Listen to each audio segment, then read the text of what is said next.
Welcome again, and IBC live from the Rij in Amsterdam. And with me now is Ken Rubin. Ken Rubin is the Senior Vice President of Actus Digital. And Actus Digital is a company doing mainly monitoring, media monitoring, but maybe can you explain me in layman's terms Sure. what your core business is? Absolutely, Hendrik. Thank you for having me, first of all, and to Welcome. Tinkerlist for doing this for us. So Actus Digital has been around nearly 2 decades, and that core business over that time has been compliance logging and quality assurance monitoring. And that hasn't changed a lot. There's been regulations that have changed, and we've adapted to allow our customers to be able to continue to support all the regulations in whichever country they're in, and it changes from country to country. But that's been our core business. Over that time, that system has turned into a platform with 5 other different specific products that could be all standalone or integrated within the platform for multiple use cases. So it's a sort of a shopping list that you have, where your customer can shop along and say, I want to do media monitoring, or I want to do, enrichment of video. I guess you could think of it that way, but each one of these 6 product areas is a standalone product unto itself. People might buy our system just for the multi-viewer, or just for the OTT monitoring that we do, which is outstanding. But the person who's also using it for quality assurance monitoring may also need the multi-viewer, and somebody down in another department for social media publishing might want to do clipping inside of that same application. Yep. Yeah. So you're talking about social media publishing.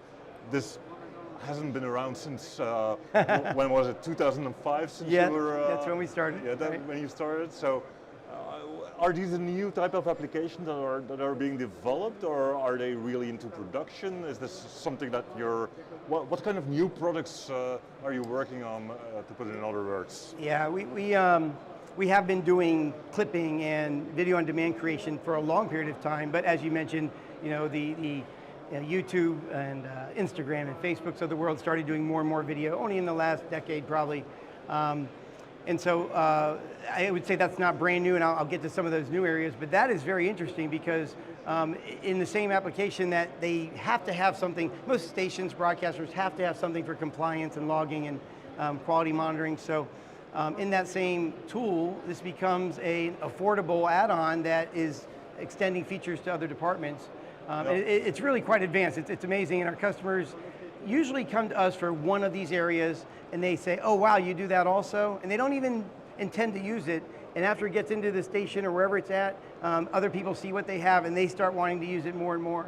Yeah, and in terms of workflow, I think what I think that a person in a company or a big broadcasting company that's doing media monitoring and logging, Yeah.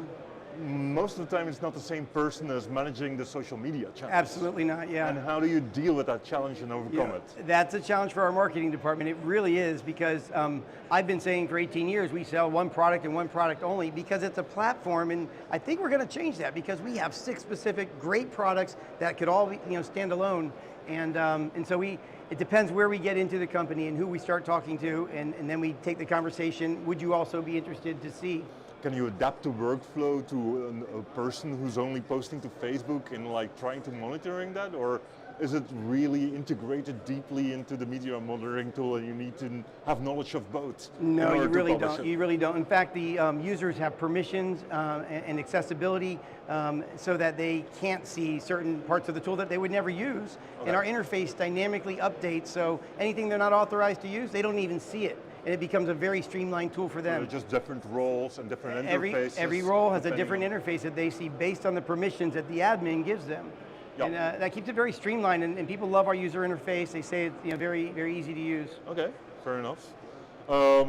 Obviously, the buzzword of this year's conference, and probably last year's as well, is AI. Absolutely. And how AI is being used in practical use cases in your product. Can you elaborate a little bit? I really can, and I'm so excited to be able to do so because here at IBC and coming up at NAB New York, we'll be showing our integrated, on-site, very low cost, very fast AI for facial recognition and for speech to text and for translations. And we have a lot of customers already in place for all these things. In the past, they've been using online services that were expensive, that were slow. Google Vision or yeah. stuff like that. They had to send chunks of video. They would get it transcribed and translated and sent back a couple hours later, and then they could rework video on demand or do searches. But now with seconds instead of hours of response time, we're able to use it for things like keyword alerts. So, and we have a lot of government agencies are using this for different ways. One is that they want to see the political people that are showing up in the media, any politicians, they have facial recognition, and when they show up, they get alerted if they want to be alerted, or just they can see the summary of these. And because it's so fast, they can go and see what's happening. Why is he talking on this channel right now? Right. We weren't expecting to see any Democrats this time of year, so yeah. But you say it's on-premise? On-premise. So it's totally custom-made, specifically for your product, like with your own learning machine behind it?